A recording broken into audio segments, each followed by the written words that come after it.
Sure, he did it, she did it, they did it. What about me? Can I do it? Start consuming things that inspire you, that empower you, that uplift. But I found a different way. I stumbled upon it. An unstoppable ripple effect around the world that can change the frequency, vibration, energy of the world. That's what I use all the time. So listen to that voice, because that voice, what gut feelings, hunches you get, that's your soul talking to you. Good afternoon, everybody, and welcome to another unscripted chat that I get to have here at Walkabout World. One of the best things about traveling around the world is I get to meet some amazing people, and today we're very lucky to have the amazing Payman Lorenzo. Payman, thank you very much for meeting with me. Pleasure's all mine, my friend. Thank you. So, Payman, you are a fascinating guy. You're involved in so many things. You've traveled the world. You speak how many languages? 6 languages, right? 6 languages so Six far. languages, and he's a best-selling author. The book that he gifted me was called Leaders with a Heart, Volume 2, an international bestseller, right? Yes, sir. Okay, so before we get to the book, could you please just tell me about yourself? I was born in Afghanistan, a place that we connected with. Yeah. I was 4 years old when my family moved to France. Grew up in France. And then my family, when I was 14, moved to Canada. Been blessed to have lived in 14 countries, on 4 continents, speaking 6 languages. And currently we're here in beautiful Da Nang, Vietnam. Mm-hmm. Is this where you're based? Are you based in Da Nang? Or? For now, yes. Yeah. Last year I spent the bulk of the year in Kuala Lumpur, Malaysia. Okay. I came here in September just for a visa run, and I fell in love with the place. It's easy to fall in love with, isn't it? Yeah. Even though I came in the wrong time, which was right in the rainy season. Okay. But that's exactly what I needed, so I can really no distractions, just focus what I was focusing on, this baby, and a perfect place. And then once this was done, it was start of a beautiful season, and it was very hard for me to go back, even though I don't miss any chance to go to KL. I love KL, I have many friends there. 10, 12 years corporate Canada, all kinds of industries. Then I was about to send my application to law school in 2007. A book changed the trajectory of my life, which is The 4-Hour Workweek by Tim Ferriss. Oh yeah, I love Tim Ferriss. Actually, you kind of look like him. I've never heard that one before, but no, I'm a huge fan of Tim. I just finished his book, Tools of Titans. Amazing, fantastic book, and an amazing man who gets to meet all kinds of people. And it's kind of one of the reasons why we do what we do, isn't it? Yeah. Shout out to you, Tim. I haven't met you yet, but I can't wait to shake your hand and thank you from the bottom of my heart because you changed my life. And as a result of that, my family ended up hating me and you because of you, because I ended up not sending my application to law school to complete horror and dismay. I had my path beautifully set, high-powered international lawyer, but that wasn't meant to be. So my first online business, and I also worked in the oil fields for 2-3 years in Western Canada and Alberta at minus 30 Celsius, minus 40. Jesus. I don't know how my dad is in Fahrenheit, but it's like 3 times colder than a freezer. Yeah, that's cold. So and then after that, when oil collapsed, I went back home, got another job in corporate Canada in downtown Toronto with suit and tie. I lasted 3 weeks. I couldn't take it. 2-hour commuting each way, plus all you have to walk on eggshells all the time when you're corporate. Yep. And after that, the job offer I couldn't refuse. Go to China, work as a football coach, soccer coach. Okay. I did that for 2 years. In 2 years, e-commerce. Also, as I said, I love connecting people. I did a lot of events, not only e-commerce, but also in wine. Wine is one of my passions. I grew up in the south of France, near the Bordeaux. I did wine tasting and wine education event for the Chinese in China. We launched a coffee brand, so I was doing coffee education for the Chinese and all that. So I love bringing people together. You sound like a modern day Renaissance man quite a bit. You've had your hands in everything, but out of all of those things, what is the one thing that really gets you up in the morning? For me, I see life as a buffet. Not only trying in order to try all kinds of delicious dishes, which I love, but also I see life in a way to try all kinds of experiences. So that's why I did corporate, I did oil fields, I did football coach, events, e-commerce, podcasting, author, publisher. Now I'm getting other opportunities, public speaking, and who knows, maybe TV in the future. I've been approached by some people. So who knows? That's the beautiful thing about life. Honestly, I'm the biggest cheerleader you can find, especially when it comes to inspiring, pushing people to go after their dreams. That's who I've been ever since I was a kid. Always loved helping, especially those who have nothing. Inspiring, empowering, and cheering for people to go after their dreams. This is what really gets me up in the morning. And when I came back from Hong Kong in 2019, I was in a very tough place financially. I was trying to build a business online. A football business in real life in China. I literally ran out of money. If it wasn't for a God-sent friend of mine from Canada who allowed me to literally crash at his house for a year for free in Hong Kong. I would have been on the street. I was living on $20 a week. I asked myself two powerful questions. What the hell I'm going to do with my life now? And two, what can I do that's going to allow me to bring these three things together? Helping, inspiring, empowering people. That's when my podcast was born. The last question I ask all my guests on my podcast is, what is the smallest thing you've done that has had the greatest, deepest, most transformational impact on both your life and business? And for me, Paul, without hesitation, has been starting my podcast. Podcasting completely changed my life. Forget about the financial. It allowed me to get back on my feet, rebuild my credit, be able to live my life. But beyond that, I used to be painfully, incredibly shy. The people that knew me from before, when they see me, they say, what happened to you? Did you make a pact with the devil or something? You're always on YouTube, on Instagram, on whatever, on Facebook. I found my voice, my purpose, my passion, because as I said, I was painfully shy. I had not even zero, but I had negative self-esteem because I have a big nose, I have no hair, I used to be fat. Self-esteem was non-existent. That's why whenever there was a family event, I was the one always taking pictures. I was never on the pictures. And then I realized, screw that, it's not about me, it's about my gifts, my lessons, my wisdoms, and we all have that. And I had to overcome that, and what allowed me to overcome this was first being in China. You live in China, so you know how it is. I do, yes. I know what it's like in China quite a bit. I spent 7 years there. You were in Hangzhou, though, yes. right? Okay. I was down south, but I have been to Hangzhou, and I've toured that city quite a bit. It's a beautiful city. And how long were you in Hangzhou for? Hangzhou was 3 years, 1 year in Shenzhen, and three and a half in Hangzhou. We could talk about China for hours. An entire podcast. Yes. But I want to go back to when you discovered what your life ambition was, what really got you up in the morning. Was there a moment? Can you tell me about that moment where it clicked in your head, where you said, "Okay, this is what my calling is. This is what I want to do"? I don't think there is a specific moment. It's more like a gradual thing. But one thing that really changed my life, two things. One, understanding the tremendous power of questions and asking the right question. I've had a spiritual awakening during the past few years. And before that, when something bad happened to me, I asked the wrong questions, these empowering questions such as, why me? What did I do to deserve this? Why is life so unfair? And whine like a little kid. And when you whine like a little kid, nothing good comes out of it. Be one specific moment, late summer 2020, having lunch on a Saturday afternoon with family, completely disconnect from business, an idea popped in my head. Start a podcast. At first, basic reaction, just suppress it, let it go. And the idea of the inspiration, divine inspiration of start a podcast. And the point I'm making about this is listen to that voice, because that voice, the gut feelings, hunches you get, that's your soul talking to you. And your soul has two purposes. One, keep you safe, protect you, keep you alive. And two, guide you to the next phase of your journey. So whenever you or anyone has those voices, gut feelings, please don't suppress it. Listen to it. It can happen at any time. It might be cooking, taking a shower, going for a walk, whatever you're doing, in a business meeting.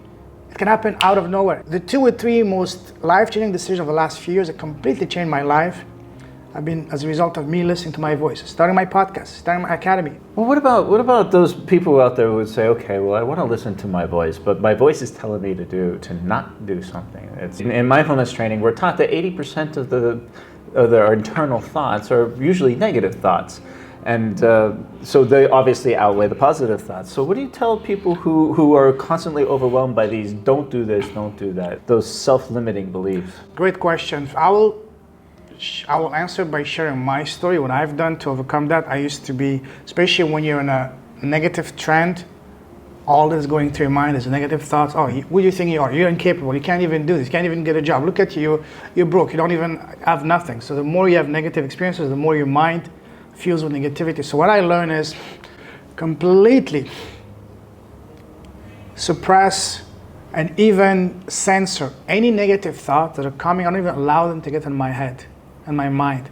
Because whatever thoughts, ideas you entertain in your mind, you will end up speaking them. And when you speak them, that's what you're going to manifest. Whatever you see around you, this camera, this chair, whatever you see, start in someone's head. We are manifestors at the soul level. We're not just this body. This body is just like a vehicle. That's what we have for this lifetime. I just stop. Don't even allow any negative thoughts from entering my mind. For my awakening, I loved entertaining my mind. Those negative thoughts, negative self-beliefs. Example, I would imagine scenarios of me and, for example, someone else having arguments and me putting them in their place.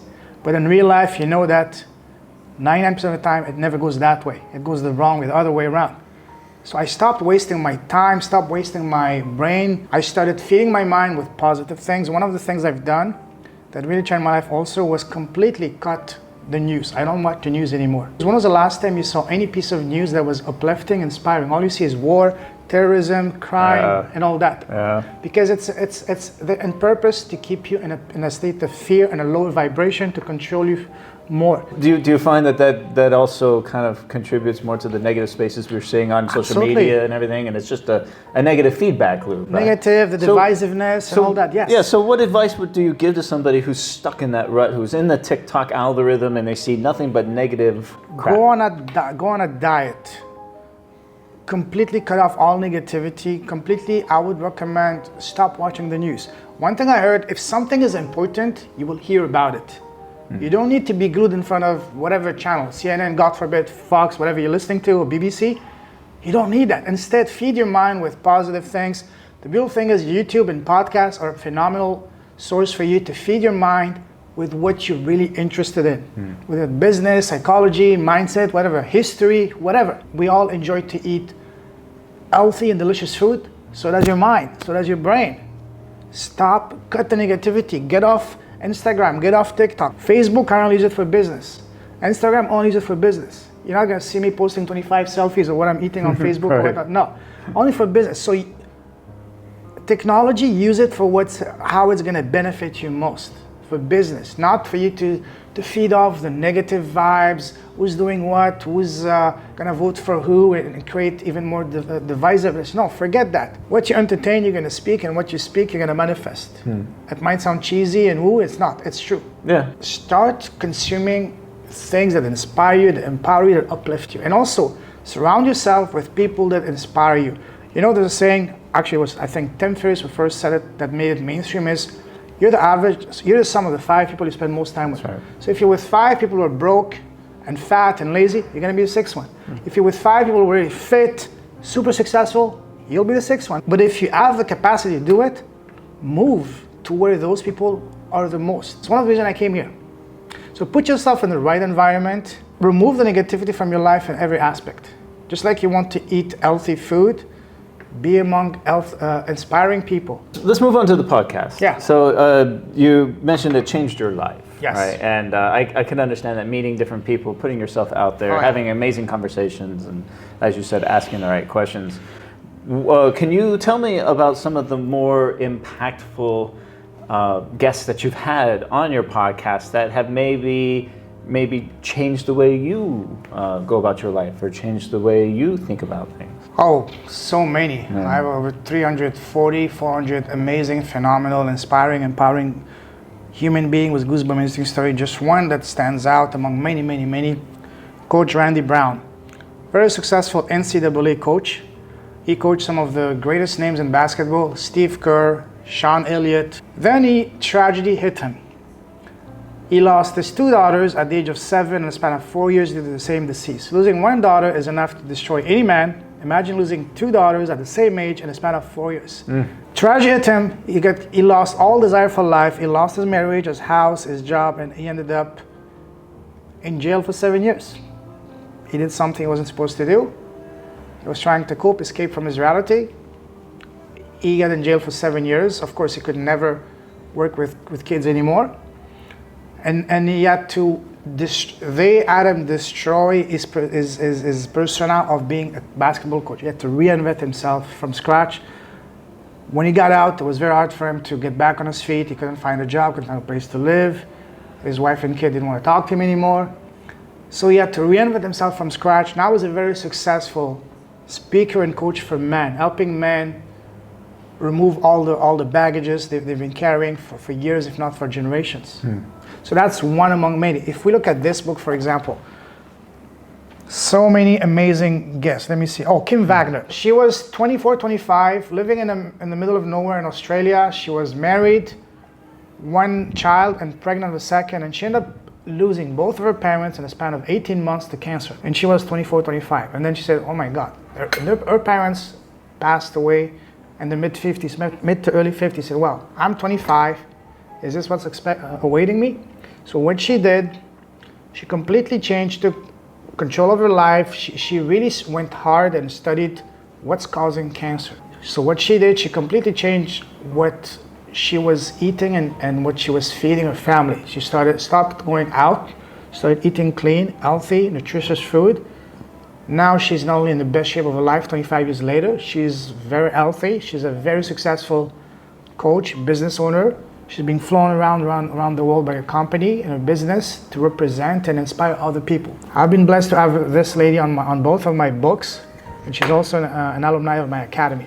You are not just a podcaster and an author, but and I know you do some personal coaching as well. You do e-commerce. You're into many things. It's really impressive. I'm wearing many hats. Yeah, there you go. But one of the things that you do that actually introduced me to you was one of my students that you are working with is she going to be part of your academy? Is that? I extended an invitation to all of the students, not only yours, but also Dr. Sean's students, to come take my 5-day challenge, which is going to be at the end of May. So tell me about the academy. What exactly is the academy? What I do, I teach what changed my life. And what changed my life is how to leverage podcast and YouTube channel to get leads on demand and clients, even if no audience. Because you as a podcast YouTuber, you know it, the traditional way to monetize a YouTube and a podcast is build a massive audience, make your money through sponsorships, downloads, and viewerships. That's good, but that's something that only celebrities, people who have massive existing audiences, or people who are renowned world-class experts with multiple PhDs after their name that can really benefit from that because they have the audience. The normal people like me, you're an exception because only 30,000 followers, so you're among the celebrities, but someone just starting out with no audience, it's going to take them minimum, realistically, 5 to 10 years to build that audience to make any amount of money that is meaningful. Yeah. So, but I found a different way. I stumbled upon it. And as soon as I stumbled upon that, I was able to get 6 clients in 1 weekend, and then 60 in 10 months with a YouTube channel of less than 200 subscribers. That's what changed my life. Why is this possible? Is because for me, I understood the key principle of business and life, and that is ultimately it's a relationship nurturing process. For example, if I'm selling, let's say this glass on Amazon for $5, you like it, you buy it. You don't need to know me. But if you're looking to invest into a coach or anything that's going to cost you over $1,000, then you will definitely need to talk to the person, get to know them, and to have these 3 key questions answered. Is this person competent? Can I trust him or her? And number 3, and that's a big one, sure, he did it, she did it, they did it.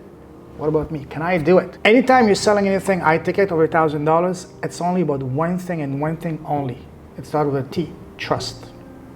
For example, let's say you're looking for a doctor, an accountant, a bank, or even a mechanic, or a place to buy your next car. Sure, they all have professionals, experience, they have the credentials, but the one you will do business with is the one you connect the most as a person, as a human being, as a man-to-man. For example, me and you, Paul, if we don't connect as a man-to-man, we're not going to talk, let alone do business with. Yeah. So that once I understood that business, it's about building rapport, trust, it's a relationship nurturing process. As when I understood that and implemented that, that's when the floodgate opened. The first thing I tell everyone, whether they are my students, my guests, is never speak from a script. Don't even speak from here. Speak from here. When you speak from the heart, that's when the magic happens. That's when people start lowering their guards, opening up. Then there is no need for you to pitch, to sell, to convince, or like to say in a funny, cheesy way. There's no need for you to seduce or kidnap someone to do business with them. Hey, Paul, what do you do? I do X for Y. Oh, that's exactly what I'm looking for. Can you help me? Sure, let's set up a time to talk. When you do it that way, built on rapport and trust, it's a natural, automatic, organic progression. There's no need to pitch, to sell, none of those FOMO tactics and fake sales pressure, none of that sales nonsense. Funnels and things like that, yeah. And you're such a positive guy. You got a lot of great energy, a lot of positive energy, and I'm sure that's what your clients want from you. But of course, with every business, there's some challenges. What would you consider to be the greatest challenge in what you do every day? 2 challenges, main challenges. I work mostly with coaches. For the last 5 years, the number one mistake I noticed from coaches is, and it's not really a mistake because most of these people come from a good place with good intentions. They want to help everyone with all of the issues. Let me help you with your money, your mindset, your fitness, your relationships, your kitchen, your garden, your car, everything under the sun. That's good. But there's a ton of bullet points underneath on their webpage. I can do it all, right? That's something good that only Tony Robbins can do it because it's Tony Robbins, or if you're God. Me and you are not God, but we are a piece of God. So what we need to focus on is one very specific pain point for one very specific person. So I don't just teach my students how to launch a podcast. I'm very upfront with them. I tell them, hey, if all you want is just to launch a podcast, you don't need me. Just go on Amazon, grab a microphone, $50, and off you go. What I help you first and foremost is build the foundation, is get the clarity. The number one challenge I see among all of these coaches is they lack clarity on what they want to do. So what I do, I teach them what is the true zone of genius? What is a true gift? We all have a true zone of genius, a true gift. I have a 3-step process to identify their gift. Number one is look at your professional background. Let's say you spend 10, 20, 30 years in a specific field. That's the first place to start, because you understand that industry, you speak the language, you've been there, you know exactly what is the pain point that this person is facing. That's the first way to identify your zone of genius. Number two, if you have any natural, innate talent that you're born with. Some people are amazing with numbers. They can do crazy calculation with just like this. Some people can read a page in 2 seconds. Some people can do triple backflips, sports, music, acting, painting, whatever. That's the second way to find your gift. The third way is look at your life. Look at all of the crap you overcome, whether it's heartbreak, betrayal. Yeah, you've traveled many countries, right? Yeah. Yes. So, and how many countries have you lived in? 14. 14 countries. My God. And Counting. 6 languages, right? What are the 6 languages you speak? French is my first language. Farsi, Italian, Portuguese, Spanish, and also speak some passable English. I think so. English is Right? my third or fourth language. You've been an expat for how many years then, would you consider? Because you're really a citizen of the world, if I may say. I was born in a family of travelers. My father was a geologist, psychologist, traveling all over the world. My mother loved traveling. I started traveling as soon as I could, as soon as I finished college back in 2005. Went to Brazil a few times. And then 2010, started going to Asia.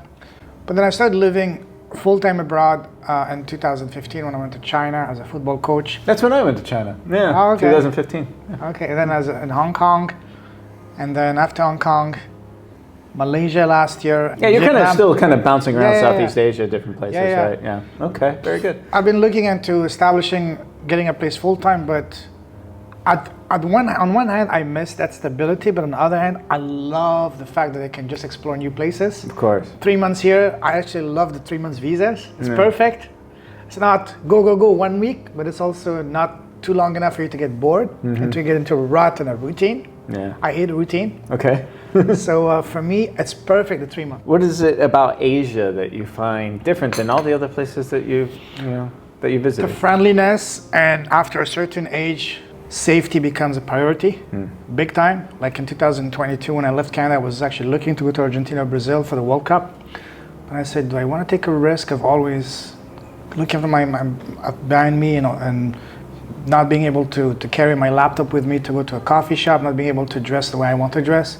I said, no, I don't want that. So the friendliness of the people, the easy lifestyle, ease of traveling, the safety, the amazing people you meet, not only locals, but also foreigners. Well, you mentioned that Americans were your favorite to work with. My favorite clients, Yeah, yes. favorite clients to work with. South Americans are much more, of course, it's a cliche, but much more passionate, more, living for the day. You tell them, hey, let's go party all night and tomorrow morning, go to the office. How about North Americans? They're much more poised, much more calm. I would say they're much more stable, and in a way also much more boring in a way. Okay. At least the Canadians. Yeah. Americans, you guys are way too big, like 200 million versus 30 million, But I'm sure there are Americans like that too, but... I love the Robin Williams joke. He says, Canada is like a loft apartment over a really great party. I love it. The challenge with doing business with Europeans is that they're way too skeptical. Americans, they like you, they trust you, they see the value. Okay, let's do it. Middle Eastern. Habibi, yallah, salam alaikum, No, Middle Eastern, listen, I've known quite a few, both in France and Canada, lots of Middle Eastern, North African friends, but I haven't done business with those people. Oh, okay. So I can't really comment on actually doing business with them. Is there a big difference between the Southeast Asian cultures that you've seen? Because it is so different every country you go to, Exactly. right? But at the same time, so similar.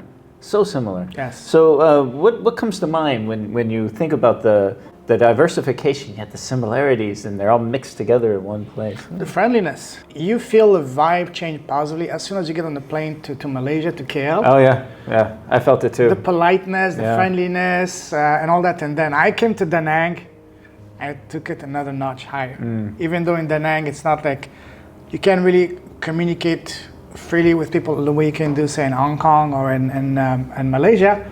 But people go to great lengths to get the job done, to communicate, to do what they're very patient. That's one thing I love about. Well, I study mindfulness, and this is the home of Thich Nhat Hanh, which is one of the modern masters of mindfulness, and it really permeates the culture here in the central part of the country because they don't live in the past. No. They don't live in the past. They are looking towards the future, but really what they're doing is they're looking at what they can do with their lives today, in this moment, right now, and how will that affect their future. And I love that being in the present that they have. And you see it even with the owner of this coffee shop. Yeah. You know, we just came up, maybe film, absolutely, hey, how's it going? You know, he was so friendly to us and stuff Allowed like us that. to use this place for free. Yeah. I love walking. One night, like a few weeks ago, I was walking near my place and there were a bunch of people sitting on the floor having a big feast. I just look at them, I smiled, I waved, they smiled at me, and even though we couldn't communicate, they said, come join us, come join us. Yeah. And I said, no, thank you very much. They said, no, come. I said, no, thank you, I already ate. Amazing, I love that. Yeah. Very touching. We get that a lot, don't we? You know, so as foreigners, here's the other thing though, when we were in China, and I'm sure the experience was similar in Hangzhou, is you're always kind of an outsider. You always kind of felt that little bit of like, okay, they're very, very friendly. They come up to you, they're very friendly, but they're friendly to you because you're an outsider. Whereas here, I feel like, even though we're obviously different, they don't look at us as outsiders. They look at us as visitors, guests, and even guests. Exactly. It's a different vibe. So looking forward, what is something that you're very excited about in the near future and in the long term? Honestly, helping more and more people identify the zone of genius, embrace, share their story, the wisdom, the gifts through podcasting to create a better world out there. Because my ultimate objective was starting my podcast, my brand, everything I do is so we can inspire other entrepreneurs to do good, so we can create a better world together. If each of us were to inspire just one person and they were to do the same thing, within long we would create a completely new different world, new different civilization. We call that the ripple effect. That's it, an unstoppable ripple effect around the world that can change the frequency, vibration, energy of the world. That's what I use all the time. Fantastic. Lorenzo, thank you for your time, my friend. Pleasure all mine, my friend. Right, thank you. care. The book is called Leaders with a Heart, Volumes 1 and 2. You can find it on Amazon. The podcast is called Leaders with a Heart. Ladies and gentlemen, Payman Lorenzo. Thank you. Pleasure all mine.